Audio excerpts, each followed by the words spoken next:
Have you wanted to try a pantry challenge, but you don't know where to begin?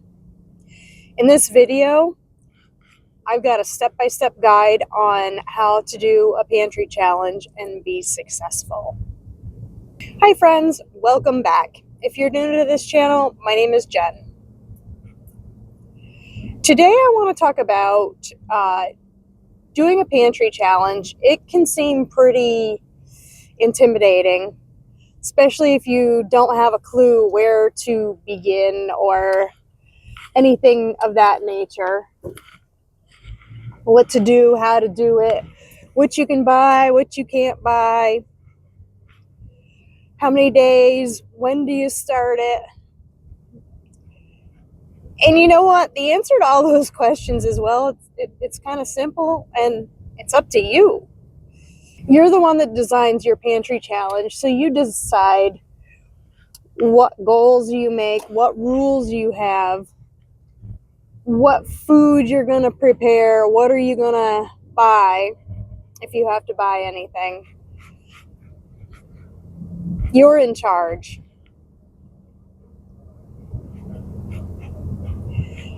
So one of the first things that I do is to take an inventory of what I have in pretty much every area that I have.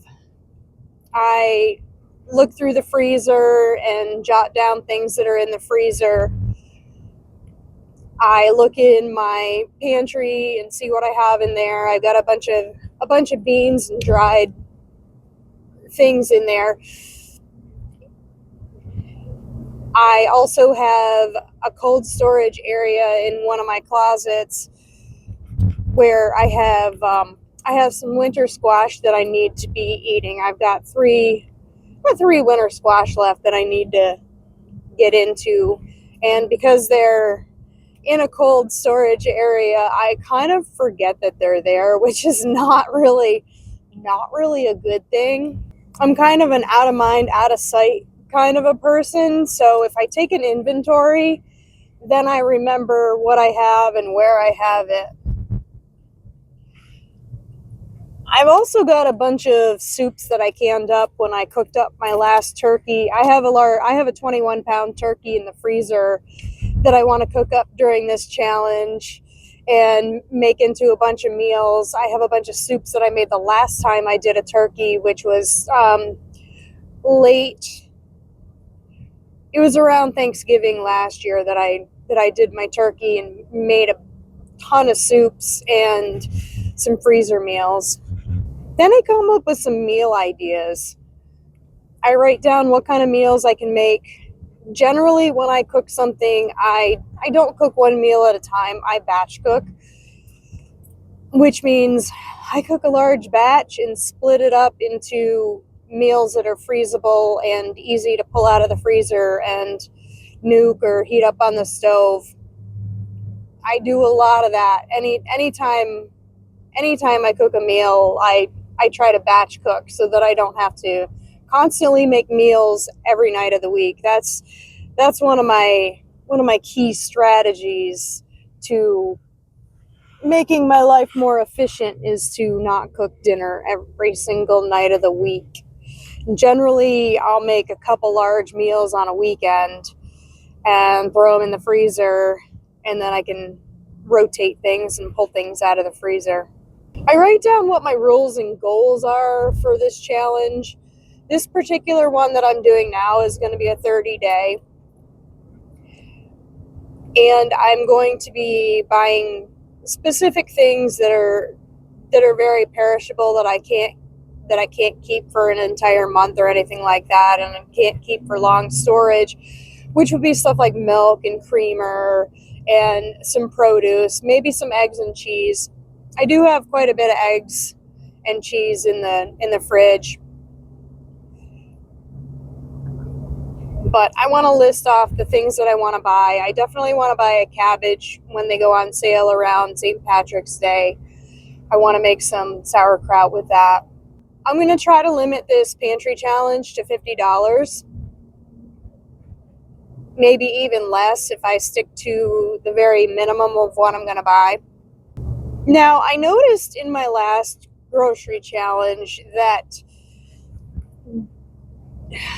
over the course of spending a month paying attention to what I was spending, that was the thing that I took away the most, was I was paying attention to what I was spending in the moment, and it transferred over from not just grocery items, but many other items.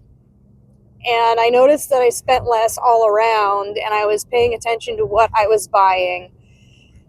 That's one of the goals for this challenge, is to also see what I can carry over as far as other things besides grocery items.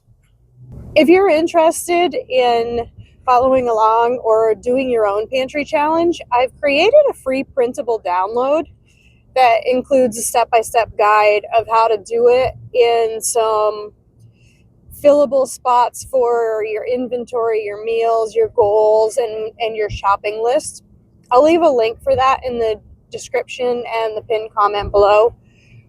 I also wrote up a blog on my website detailing how I'm going to be doing this.